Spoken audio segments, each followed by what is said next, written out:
এ আমি ভাবতেও পারিনি। বলুন আপনার কত টাকা দরকার?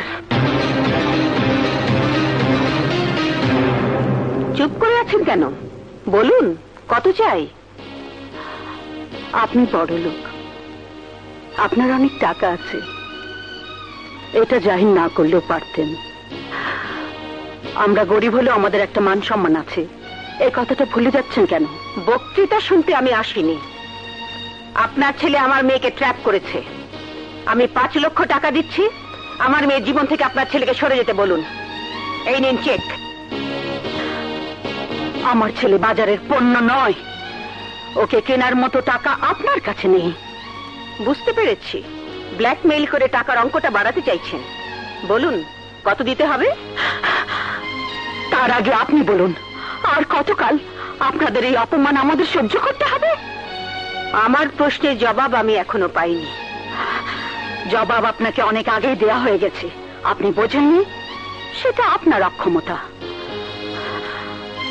তবুও পরিষ্কার করে বলছি, আমার বাঁধন আর কোনোদিন আপনার মেয়ের সাথে মিশবে না। এবার আপনি আসতে পারেন।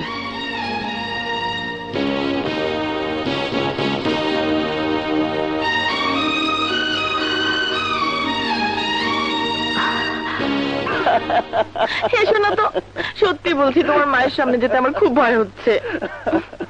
আলাপ করে দেখো, এমন মা আর পৃথিবীতে খুঁজে পাবে না। এসো। আরে বাবা এসো না,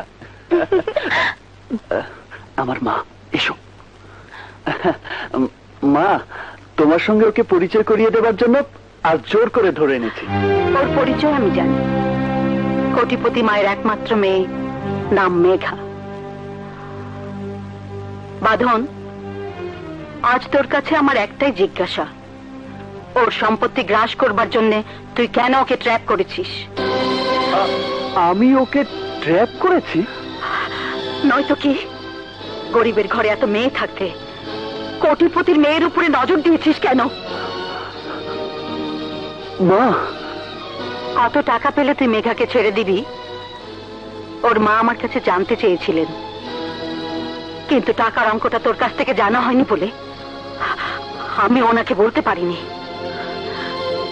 মেঘার মা এখানে এসেছিলেন?